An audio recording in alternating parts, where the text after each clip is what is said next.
You can call. I stand outside this woman's work. This woman's work was hard on the mind. Now his part is over. Now he starts the cry of the fall. I know you have a little life in you yet. I know you have a lot of strength left. I know you have a little life in you yet. I know you have a lot of strength left. I should be crying when I just can't let it show. I should be hoping but I can't stop thinking. All the things I should have said that I never said. All the things we should have done that we never did. All the things I should have given that I did. Right, so my mum killed herself when I was 5, and I've got a lot of unresolved issues about that. So, hello, welcome to She Festas. All 3 of you, yay. This isn't necessary, I feel like it's not. I've abandoned that already. Yay. So we're already checking the thing. So, you should see the size of the Van de Graaff generator they've got out the back. Yay! It's annoying because that joke, I really like it, but generally it's got about a 45% hit rate of people who know what a Van de Graaff generator is. And so people who don't know what that is, I've been developing a new one, which is, does anyone else hate it when you are in a hot air balloon and it accidentally brushes against a giant's jumper? Yay! There we go. So, so, pint of beer, pint of milk, pint of blood. Shag, marry or kill? Oh.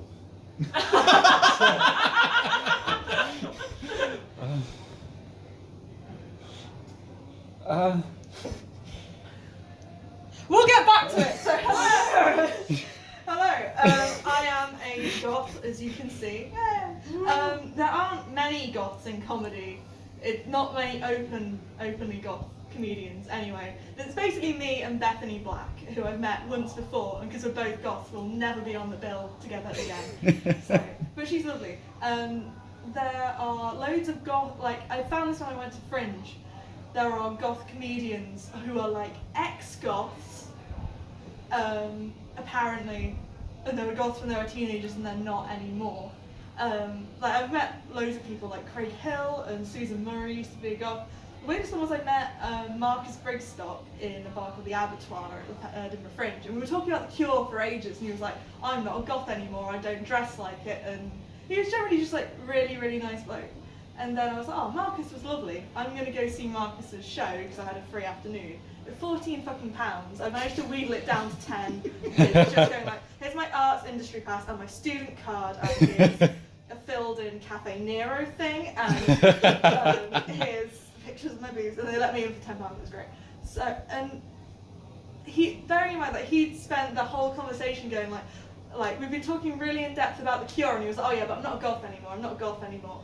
Like I'm not a goth anymore. Look, corduroy, and I was like, I've got a corduroy trench coat. Like it's you're gonna need to try harder to not be goth. And then I go see him, and literally there's red lights and smoke machines coming out, and he comes out wearing a black suit with a black shirt, black tie, and dressed fully as Satan.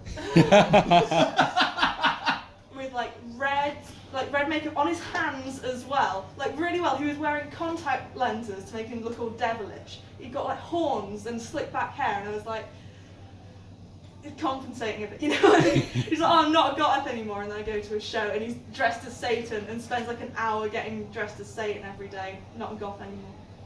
I just thought it was really fun. So as you can see from the set, which I haven't finished making yet, but we have the funny final show, but because I'm knitting a tree and I'm doing a big painting at the back, but I haven't done that yet. So we've got this, which was billed to me as I got it in Aldi, and it was called an LED light-up Christmas character. I don't know what character it's supposed to be, but yeah. As you can see from the toadstool, this is a show about, it's called Shoe Festival. No, this isn't how this bit of material starts. This is a work in progress, hello. So, when I was a child, I was abducted, in 2003, the baby Katie Mitchell was stolen by fairies, and then left in its place was a bit of wood, which was enchanted to look like a real baby, which was raised in my place. Which is very easy, because babies all kind of look like mangled bits of wood a lot of the time. Or like mushrooms, or something. So that was something which happened. This is a bit, I haven't written much of the plot of the show, but I've written the funny bits. So that's when you're supposed to go, yes, you have written the funny bits. So, Mom, have you seen my Gargamel body pillow? No. Which one is that? Oh, it's the one from the Smurfs, who's got, who looks like, he's just wearing like black robes and he's got red socks on and looks a bit weird. Oh, okay, cool. Okay, well, where were you when where did you leave it? Oh, Mum, if I knew where I'd left it, I wouldn't have lost it. Well, you need to take better care of your things, don't you? Okay, where were you when you last had it? Well, I took it down to the fairy ring with all the mushrooms. Oh, son, that's not a fairy ring. That's a Smurf village. Oh no! I can't believe I've left my Gargamel body pillow at the Smurf village. All of the Smurfs, they'll have burnt it in effigy now. Or they'll have fucked it. Then we have a bit of material which I meant to write but didn't. So, where we talk about life under the hill, and it's just wormy and cold. That's what I've got so far. I was like, oh yeah, I'm going to write this really narrative show, and then I've written everything but the narrative, but it'll be fine. It's January, it's fine. So, I went to Whitby Gothic Weekend this year for the first time, and had a fucking whale of a time, because being a goth these days is really, really easy.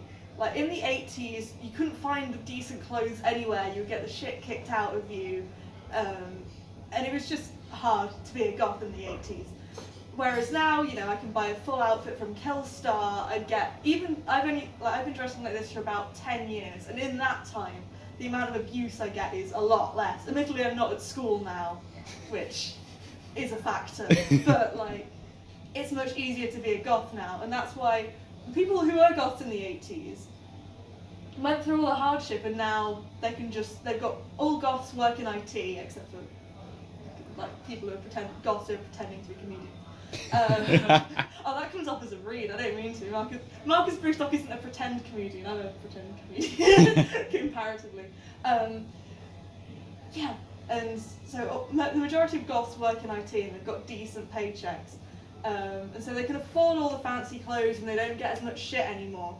And that's why, twice a year, all of the goths from the 80s, and all of the goths in the, well, not all of the goths in the country, quite a lot of the goths in the country, they don their most expensive, mustn't get wet, delicate clothes and go to the windiest, coldest place in the entire UK just to get a sliver of that adversity back. Because they miss it, and it's only for a weekend, and then they get home and it's cold, and enjoy their newfoundness of safety.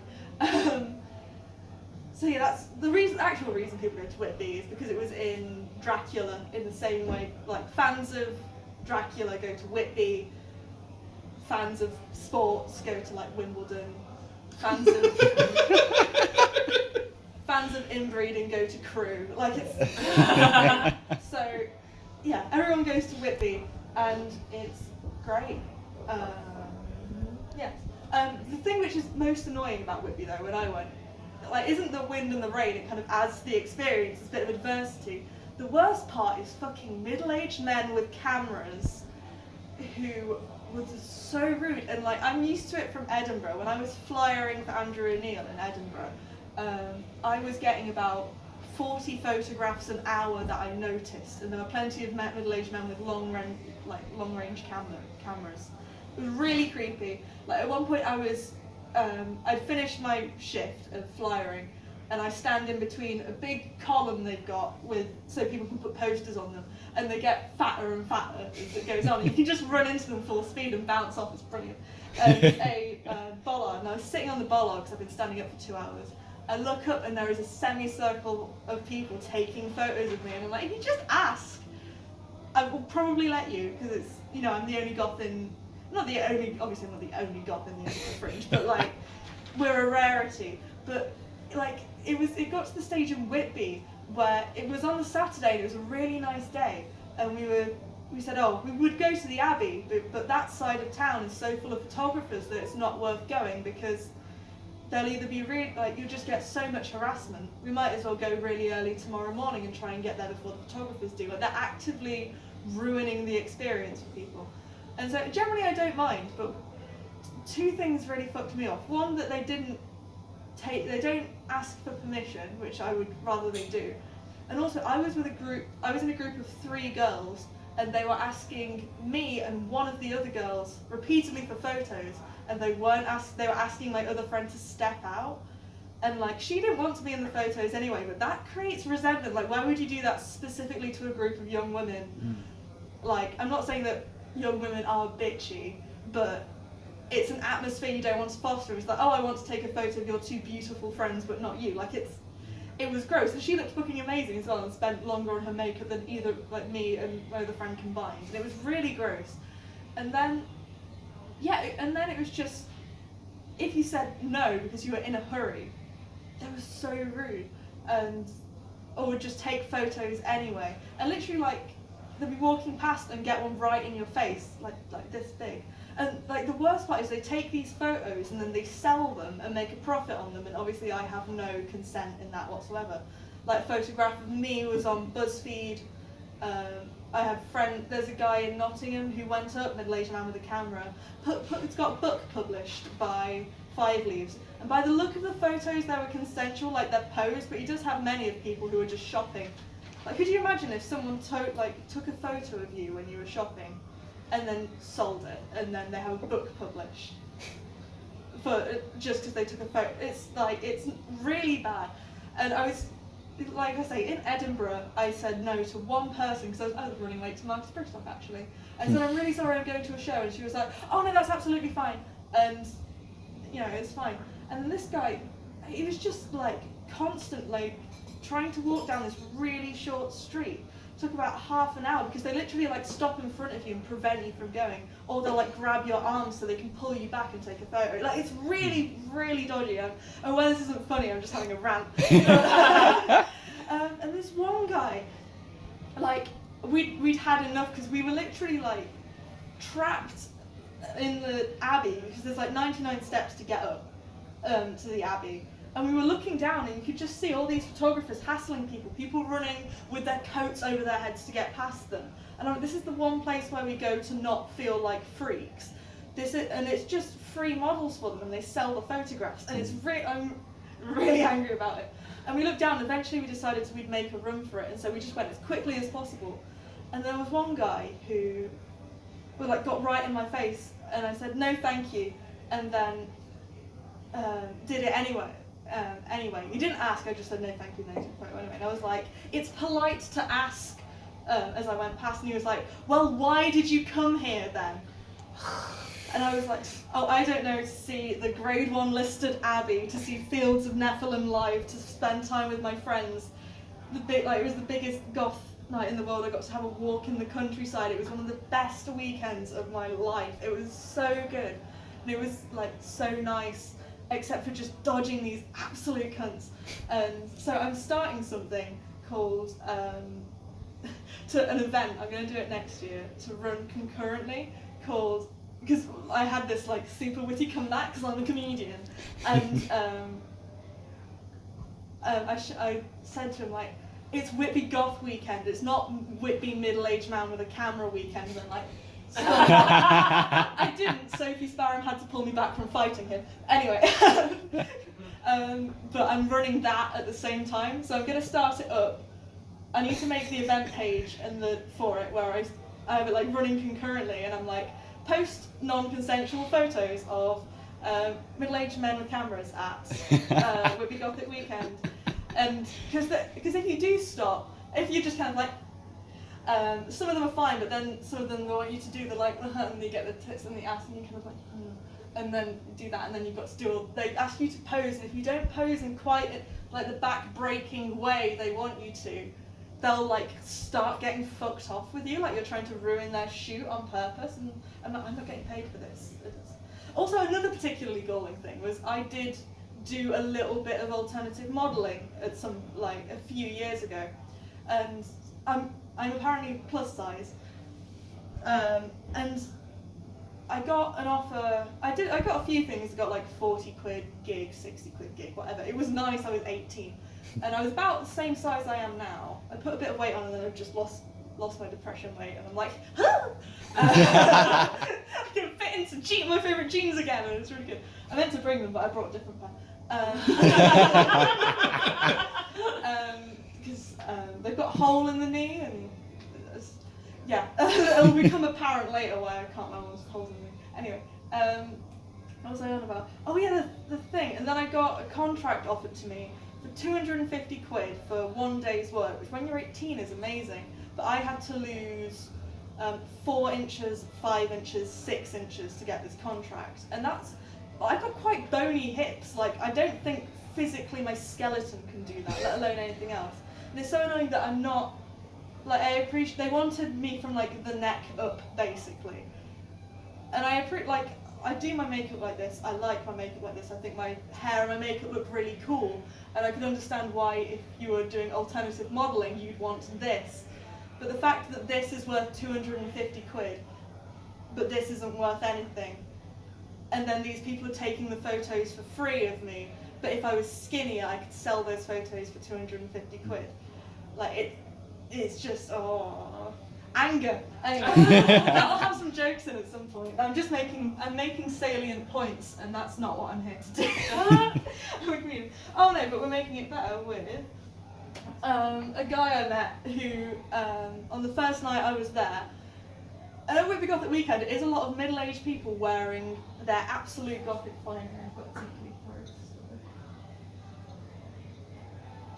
But wearing their absolute Gothic finery, like tailor-made, like custom-made hats and goggles, and they've got like shot silk suits and stuff. It's gorgeous. There was one guy wearing a flame shirt. And at first, I naturally thought that's disgusting. And then, like, the contrast of him, he was pulling it off. He looked really good. He was obviously really happy, quite drunk, and he was having a whale of a time. And I was like, actually, he's pulling it off. And the contrast of a guy having the courage to wear a flame shirt in this room full of people all in, like, the most fancy suits you can buy. Absolutely fair play to him. He was great. He looked like a slightly fatter Chris Hemsworth, so we called him Fat Thor. Which I don't feel good about, because it feels a bit fat-shaming, and that's not what I'm about, but I just don't know what else to call it. But anyway, he came over and like tried to hit on me, but half-heartedly, and when I said no, it was just nice, and then left. And then he found me again a couple of days later, and I was waiting at the table on my own for my friends to come back with drinks.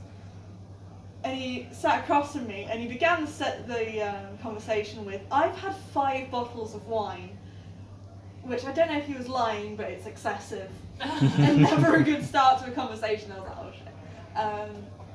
And the thing is, it's so disappointing, because he kept on trying to hit on me, but he was really interesting, but he was like 35, and it wasn't going to happen. And like he was like, I grew up as a farmer, but then I joined the army and became a jeweler. Like, stop trying to hit on me, you're so interesting. Like, my instincts are telling me for you to leave, but my heart is telling me you could be an interesting friend. Stop it. So, and then he was showing me like these rings he'd made, and they were really intricate. And they were like, these are 24 karat gold, and he's got like 2 hands worth of these, and they were really heavy. And then, like, my friends came back, and my friend Sophie who I've mentioned her name now, so I can say it. She's a poet, she's great, you should all look her up.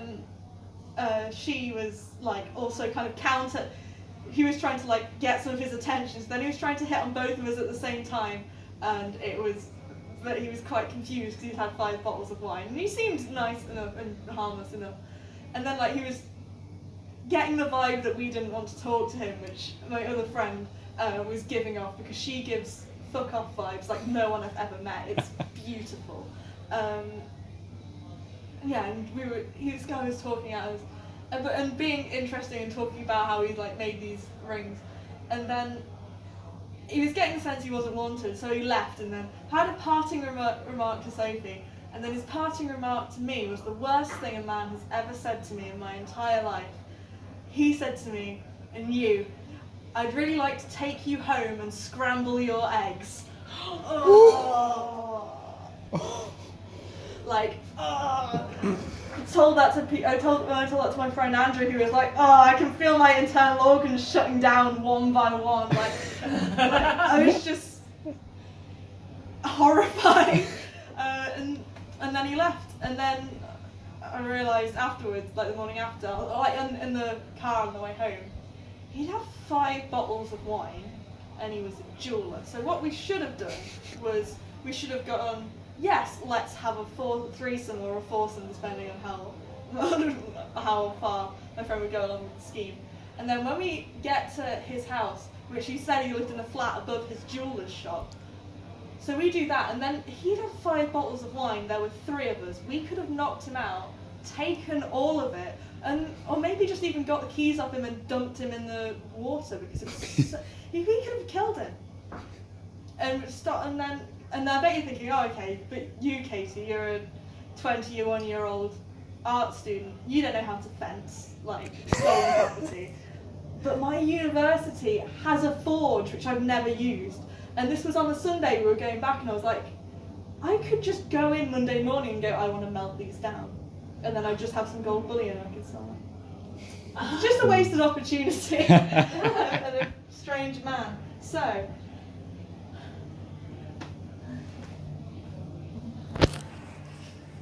he's asleep. Right, so we've had the raffle. We're going to have the strippers on in a minute, ladies and gentlemen, but now it's time for the comedian. Will you please welcome to the stage, Vlad the Impaler! Hello! Hello! Hello, it's me, Vlad the Impaler. It's a funny stage name. Oh, it's me, Vlad Tepes. I got something in my foot because I'm performing barefoot in an unswept room. And thinking about the broken glass is actually quite painful. So, it's me, Vlad Tepes, also known as Vlad the Impaler. It's a funny stage name, but I do also impale. I'm here to do some of the observational comedy for you. So, first joke. Me and my friend Dimitri, we are impaling women and children in front of the castle. And I look up and I see a skirt of woman who I've recently impaled. And I look up and I see a skirt and I say to Dimitri, Oi, I like her under trousers. Vlads. So, joke number 2. Me and Dimitri, oh shit, which one is this? Oh no, this is one of the core jokes which I haven't written down. Oh no, it's fine, I wrote down punchline. So, me and Dimitri, we're chasing the Turks out of Transylvania. The Ottoman Empire is always trying to invade. And we chase it out, and then we get to the border and figure, why not invade some of the Ottoman Empire as well? Vlad's on tour! So, third joke. Me and Dimitri, at separate time, we were impaling again. We do it a lot. And I slip on blood that is on floor. And Dimitri, it was a proper like, wow! You had to be there. But Dimitri, he made movie of this. And he he send it in, and he get £100. Vlad Bible! You can see my favourite bits. Oh, that's a bit I forgot to write down, which was on my computer. Stop. So the thing is that when fairies steal a baby from the human world, like they did with me, you don't really know what you're getting, because you've stolen a baby. And like the baby which, like, or like when you steal the beautiful musician who plays the harp so beautifully, it could turn out he only knows Wonderwall. Like that kind of thing. And I have other versions of this, but I forgot to write it down. So, oh no, I have like things. Did I write it? No. I've been very good at not actually looking at the things. Never mind. So, but it's not what you. I just don't feel like it's. I feel like the novelty will wear off quickly when you steal a child. There's only so much it can do. Like, for Christmas last year, my aunt got me an Amazon Alexa. And it was really good at first, like you can ask it all of the questions, like, oh, what's the high-speed ball to a maiden swallow? And she's like, African or European swallow. And like all of the little Easter egg questions. But after a while, I don't use her at all anymore. It's just whenever my friend Alex is round, whenever we go Alex, she pipes up, and then it's just annoying, and that's it. The only time we use her really is if we're both working and we can go like, Alexa, play The Cure, and go. And if you're a fairy stealing children, you can't even do that, because there are only 5 people in the world who you can go, so-and-so play The Cure, and they all have to be in the same room at the same time, and that's why stealing babies is pointless. So I says to him, I says to him, thou art a scoundrel. I says, thou hidest away in thy bloody cabin. Oh shit, like the prop I forgot to put up.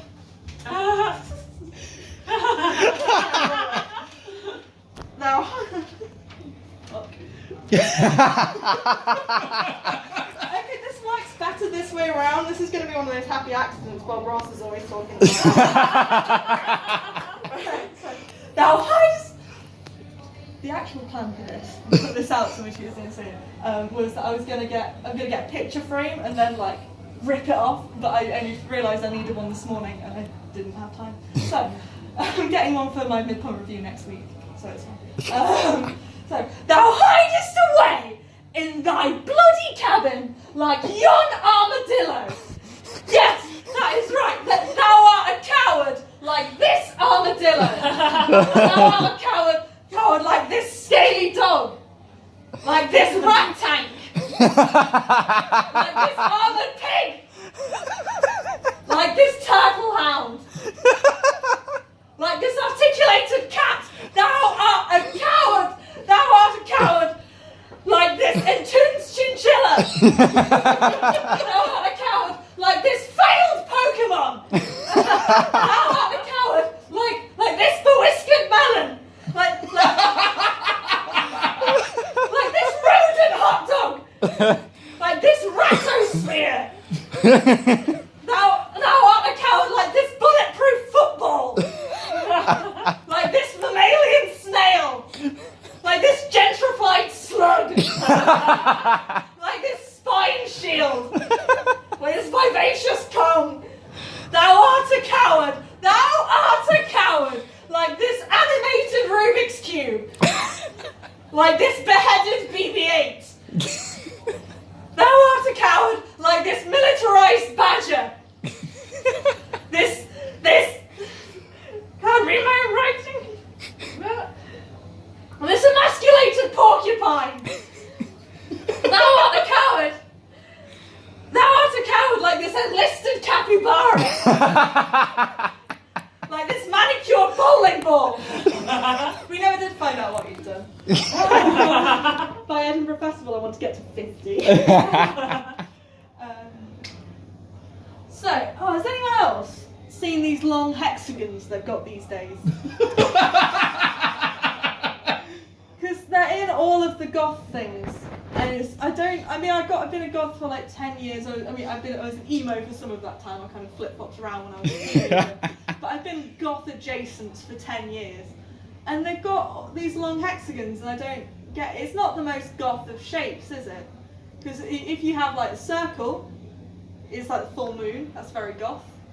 You've got at least triangles, at least they're pointy. You've got squares, because that's what goths are. It's just these long hexagons. Anyone? No, okay, that's fine then. So, my favourite song to sing when I was in school was Gaude Te. I went to a Steiner school. We sang a lot of medieval chants. Does anyone else sing Gaude Te? This is going to be weird with 3 people in the audience. You did. I've heard about your school and I've improv passed. It's also good I know all of the audience. So cool, so at least you know it. And isn't the best part about singing Gaude Te is you've got to start off really, really quietly. And then you slowly build it up. And it's the only time in school where you're allowed to scream as loud as you possibly can as it builds up. So I thought we could do that. And I thought it'd be fun. And normally I wander through the audience, but that's going to take me like 30 seconds. Like you did with the baby. Anyway, so you know it. It's really easy to pick up. It is in Latin. I should have a thing with the words on, but I don't know if this is going to be in the show or not. This is just a fun thing. So, Gaude te, Christus es natus, ex Maria Virgine gaude te. Oh, I'm not doing the bit where she goes, because I don't know the words to that, but I only know the Gaude te bit, so we'll start again. Sorry, I just thought I'd let you know, in case you went for it. Actually, if you want to go for it, please do. No, I just want the nasal man voice from the one that they play on the radio. My comedy show, stop! This is barely a comedy. Oh, this is barely a comedy show. Oh, this is better than therapy, thank you. Same, what do you think I'm doing? Wait until you get to the suicide material later on. So it will finally convince me to. Yeah! See, that's the moral of the show.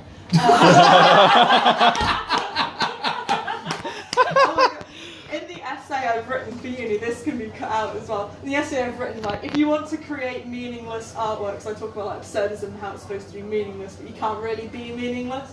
So if you want to create meaningless artwork, you should just create the artwork and then immediately kill yourself before you can assign meaning to it, or anyone else can. Oh no, it's hide it in a cave and then kill yourself. So I'm advocating suicide in my essay at uni. And I'm worried about it, but hopefully it comes up as a joke. Anyway. So. Gaude te, Christus es natus,